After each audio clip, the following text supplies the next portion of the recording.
It's shit you having, it ain't shit you gotta keep on going. Come on, like I was made for this. Nobody gave me shit. Get off your ass and not your feelings. You can take. The fourth episode, man. All right, fourth episode, man. Second one today. Last episode, it was all Baltimore Ravens. We want to pivot and focus on two other teams that we believe that are receiving a little more praise than they deserve. Some teams that we're kind of down on. That first team being the Minnesota Vikings. Yeah. We're not a believer at what they got going on in the quarterback room. So I'll start it off. Respectfully, I just, at the end of the day, I don't believe in J.J. McCarthy. I don't think that, I believe that this would be his rookie year. Yes, he was drafted last year, but he didn't play it down. And I don't think he would have beat out Sam Darnold. He's playing this year, but I think that it'll be rookie mistakes, a lot of them. I think that, if you're a DC, you should make your money playing J.J. McCarthy. Now, yes, Kevin O'Connell is a great he's a great play caller. Definitely, I would definitely say that. Definitely a great head coach. But at the end of the day, if you're a great DC, then you should prove your status by playing very well or coaching very well against J.J. McCarthy. He is a rookie in my eyes. This year, when you play roll coverages and you disguise looks and show different blitzes, I believe that you can get home and you can make him make mistakes. And, at the end of the day, that's you doing your job and you showing why you're worthy of, all the praise that you're allotted. At the end of the day, though, I don't believe that he'll be able to make the same throws on time and accurately as Sam Darnold did last year. So, therefore... So what do you have him as far as, projection-wise? Or do you got him... When he plays... top 20, top 25? Is he bottom 25 quarterback? Bottom 25. Whoa. I'll just go ahead and say I think we believe the Vikings will be selected in the top 5 in the draft next year. Meaning they'll be taking Arch Manning. I think this time next year we'll be talking about a J.J. McCarthy, Arch Manning quarterback battle in training camp. I think the Mannings would be ecstatic to have Arch land in Minnesota. He'll be throwing arguably the best receiver in the game, arguably a top 5 wide receiver too in Jordan Addison in the game, a healthy T.J. Hawkinson. Yes. A lot of quarterbacks would love to play with those weapons. I think at that point, location doesn't matter as long as you can reassure that you got weapons to throw to. We're going to walk down the schedule and kind of break down why we believe that they will be picking in the top 5.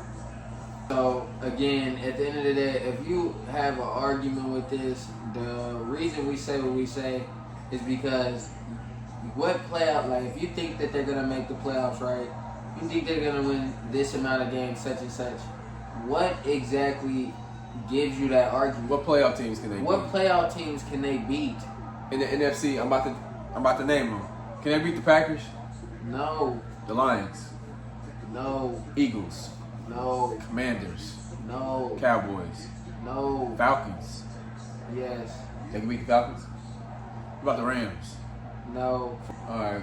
Week 1, who they got? They got the Chicago Bears. I think they lose that game. I think they lose that game. All right, that's one loss. At the end of the day, yeah. They play the Falcons. I think they lose that game. That's a toss-up for me. I'm kind of high on Atlanta. I'm a Michael Penix guy. See what I mean? So, yeah. And that, if we talk about, if that's what we're saying right now, that they could plausibly lose. If they could plausibly lose to the Falcons, my point was that if they could lose to the Falcons right now, then they're probably not a good team. You don't think the Falcons are a good team?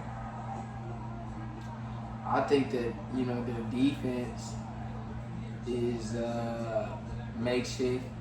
Okay. I don't think anyone can name a single player besides Jesse Bates and A.J. Terrell on their defense. Okay, so anytime we have like we ain't gonna count it. So week 3, who they got? We ain't gonna count that as a loss. Who they got week 3? They got the Cincinnati Bengals. I think they lose that game. I think they lose that too. Okay, 2 losses. They play the Pittsburgh Steelers. I think they lose that game. I think they lose that too. That's 3 losses. They play the Cleveland Browns. I think they can win that game. They could win that game, but again, the Browns do That's not a bad team. That's not a bad team. I mean, That's not a bad team. it depends on how Shedeur playing. If Joe Flacco is starting at quarterback, I'm just saying, yeah. If they give Shedeur the shot to let him go, they can win this game, like that game, shit. This is week 5. So let's just let him go. I'll bet my money on him. Okay, I don't like it though. So let's go. I don't like it though. I ain't gonna It's count a it. loss. So we still got 3 losses. I don't like it. All right, we can do Philly. They losing that game. They're losing to Philly. So what week was that? This is week 7. So by week 7, we got them with 4 losses. So they 3 and 4. We got them at 3 and 4 right now. We play Chicago. We said it was a loss. Well, we don't. But I'm just saying, like we both agreed on 4 losses. We had some we didn't agree That's on. been 4 losses. So we got next like Chargers. they losing that game. Loss. It's 5 losses. The Detroit Lions. 7 losses. Loss. Oh, that's 6 losses. I mean, 6 losses. Right? I think that's 7. Didn't you say Philly? Yeah. Whoa. Baltimore. Losing that game. Chicago again. They could lose or win. I mean, I'm just saying, man. Like, you know, JJ McCarthy. What the fuck? Like, do we really think JJ McCarthy is gonna outplay Caleb Williams? You see the press conference that Justin Jefferson had when he said he said it's gonna be growing pains. we gotta be patient. The fuck does that mean? Like hitting towards like maybe. Are you talking about starting quarterback? Yeah. Like, are you talking about But the starting then quarterback? they also like 2 months ago he said that he's like Joe Burrow. So I'm saying, how can you compare somebody to Joe Burrow and then a month later say it's gonna, you know? I think he's gonna run into a lot of sacks this year. That's what I think. I think he gonna get hogged out. Like. So you think he benefited in Michigan from just playing around a lot of really good players? You think he got the Jalen Hurts effect, essentially? I don't want to name it that. I don't want to say. But I'm saying the same theory is he played good because he played on the same team with some really good players on the same side of the ball as him. I think everything was perfect around him. Okay. I don't think he had to do one fucking thing that was like challenging. You don't think J.J. McCarthy had any challenges in Michigan? Like, name them. He beat Alabama. Alabama. I think that team was better than Alabama's. He threw a pick on the first play of the game. It didn't count though. Remember the Caleb Downs? Yes. That was demoralizing, bro. That was saying, but yeah, that's what I'm saying. I genuinely think I took them that game too. After that happened, they went. It was plus 350. they whooping Oklahoma State ass. Yeah, that was belt. They got more grades. They was 8-3. They went 9-3. They got whooped though by BYU. That was bad. He's finna dunk on something this year, bro. Tim and Brian Thomas. Yeah, the fun fact about Brian Thomas, he is one of 4 receivers in the NFL since the merger to have 1,200 yards and 10 touchdowns as a rookie. He's about to go down. Nice. But no, yeah, and then basically they have the Green Bay Packers, which is a loss. It's a loss. Then they have Seattle, which is probably a loss. That defense too tough. Commanders, loss. That's a loss. The Dallas Cowboys, Loss. it's a fucking loss. Loss. The Giants, they probably beat the win Giants. that game. Yeah. Detroit Loss. and Green Bay again. It's a Loss. loss. You tell me what games that we said are losses that they win. And why would they win that game? Yeah, Like, that's what I'm saying, bro. And again, I'll argue with you on why they'll lose. and in a lot of them games, who's the better quarterback? Exactly. I don't think he's the better quarterback in more than 4 or 5 of those It's gonna games. be perfect for you, baby. Yeah, it's gonna be rough, man. Now they do have a good team. They do. They're a really good football team. That got some really good football players, but Minnesota not rocking with it. But somebody that they play twice a year, and the Chicago Bears have been in the media lately due to Caleb Williams apparently not adjusting to the Ben Johnson offense. getting screamed at, getting told to get off the I don't know field. how I could be on painting the nails and shit. I don't. But nah, I'm playing. I don't think. I'm not too worried about Caleb Williams, bro. I feel like training camp stuff like this happens all the time. I feel like articles and things like that get blown out of proportion. Especially guys who are easier to put in the media. Yeah. Guys that are, he's a controversial guy due to his appearance and things that he believes, is cool and whatnot. But he was picked #1 overall For a reason. So at the end of the day, he does have talent. There is He won a talent Heisman. there. He won a Heisman. He won a Heisman. Yeah. He did a lot of things at Oklahoma as a freshman. Yep. Followed Lincoln Riley to USC. He has a resume. He was, allotted the #1 pick early. Yeah. So it was clear. Yeah. So at the end of the day, I'm not gonna say that all is lost. I think that he did have a good rookie year with 20 touchdowns and 5 picks. That's not bad to me. Not bad, bro. Yeah, that's That not offensive bad. line was terrible. And with Matt Eberflus, I believe was his head coach, that's not good. He got fired in the middle of the season by the Chicago Bears. I don't think that's pretty bad. You got year 2 on Doomsday. I think I'm high on him. I think he can have a really good. I think he could be close to a 10 touchdown guy. Kind of how Darnell Mooney was 9 touchdowns with only like 700 yards. I think Roma Doomsday could be a big red zone threat. I think he had 8 to 9 touchdowns. I think he can do that. I think honestly, I think he have 900 yards easy. I think he's going to be the clear wide receiver too. I've been seeing a lot of people on Twitter kind of discuss even though it's 2 rookies, is Luther Burden and Colston Loveland going to take away from people like Roman Doomsday, because DJ Moore gonna get his. That's wide receiver 1. But then you come into how does that affect Roman Doomsday? And if anything, I think that just enhances and heightens his opportunity to make big plays. Ben Johnson is really innovative and knows how to get guys open. I say Brown. I think Colston Loveland and Cole Kmet, the tight ends that they have, would be great for Ben Johnson. DeAndre Swift isn't terrible now. And they have Roshan Johnson. Yes. From Texas. So they're gonna have a 2-headed attack, just like they had just like he had in Detroit with the Lions. You buff up the offensive line. Yeah. You add All-Pro. You add Joe Tooney. Drew Dahlman. You add guys. Jonah Jackson. You add guys. I got Darnell Wright. He was a first-round pick. You add guys. So there's pieces there. Draft. Come on, man. You draft Luther Burden, who I think could be used in a Jamison Williams role. Ironically, both from St. Louis. That's where I know that. But just as far as the athlete and the football player they are, not that they're similar, because obviously Jamison Williams is more of a speedster, gadget type guy. I believe Luther Burden is also a gadget guy, but he's more of on the Debo Samuel spectrum, as far as he moved like a running back after I think he could be like an OBJ. He moved like a running back after the catch, bro. So the thing with him, a guy like him, I think Luther Burden is going to excel in crossing routes, 4 or 5 yard routes. Because once he get the ball, that's when I feel like he's Luther Burden. That's exactly what I mean. I don't think OBJ. Yeah, okay, yeah. When he catches the ball, he can really just. You anticipate rack. You know what I'm saying? We don't need him 30 yards down the field. We got Big Doomsday. We got DJ Moore down there. Give him the ball. Just on give a him drag the ball. route. Come on, man. And I think he can take it. That's 11, 12 yards every time he get it, bro. He can do a lot with that.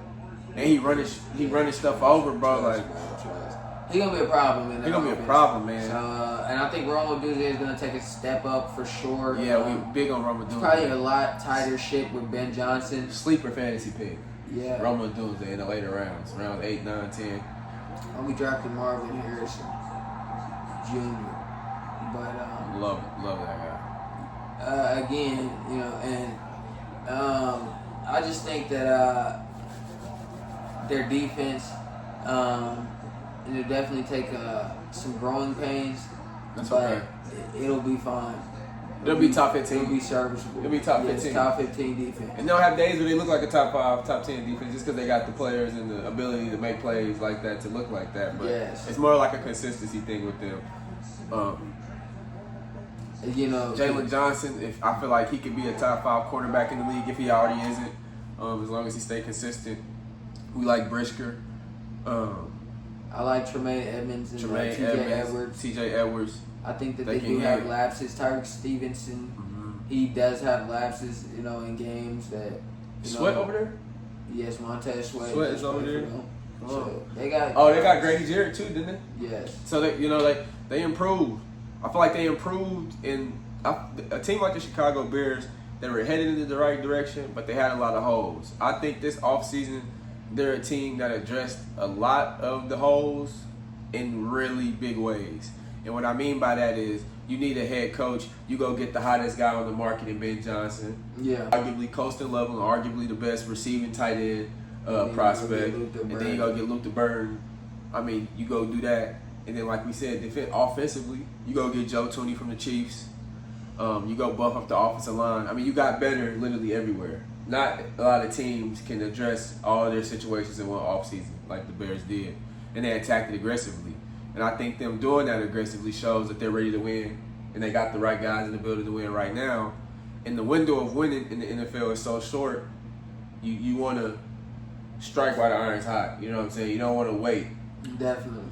You got a young quarterback in Caleb Williams, year 2. You got him an offensive guy. I think the Bears. Damn. Now, as far as how many wins they get, I don't know. Because it could get rocky when I looked at the schedule. Let me see. I wrote this down. Yeah. So right now, Vegas got the Bears at 8.5. I could see them winning 9 games. I'll take the over on that. 8.5. You got them at 8.5? Yeah. So I guess I'll take the over. So let's stamp that 9. We taking the Bears to get 9 wins. I'll take them to get 9 wins. So that means they make the playoffs? No. Not a 7 seed? No. They do not make the playoffs.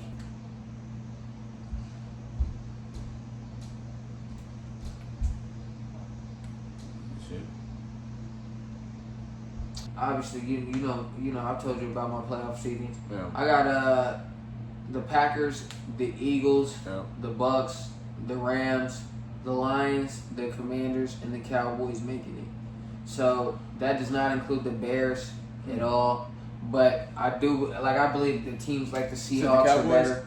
Yes. Okay. I believe. I'm with that. Yeah. I'm with that. That wide receiver room is crazy. I think Dak Prescott makes a comeback this year. Michael Parsons is playing for a contract this year. Yes, he is. So I better believe that. I think offensively, the Cowboys, they got it. They figured it out. And then you draft tackle in the draft. And I think going to go trade for George Pickens, that makes that pick make a lot more sense. Yeah, bro. They're going to be fine. So they're going to be fine. I think it's defensively. Trayvon Diggs. Come on, bro. Stay healthy, lock in. Yeah. Michael Parsons going to do what Michael Parsons do. Deron Bland, let's help these guys They out. The defense got to make some plays. But I feel like they play good when they have a lead. And as long as Dallas can get a lead, then they'll be fine. So do you think they can win the division? No. You still got Philly? It's 3 teams in that division that could legitimately win it. Call it right now. Who got the division? You got the Commanders winning the division? I got the Eagles. Got the Eagles running the back? At the end of the day, you can put the Eagles team against anybody's team, and you'll go Eagles. Yeah. Appreciate y'all, man. Tapping in. Comment some questions. If you agree, disagree, who you got winning the NFC? We'll be back talking Gridiron with Twan. We out, nigga. Shit you having, it ain't shit, you gotta keep on going. Come on. Like I was made for this. Nobody gave me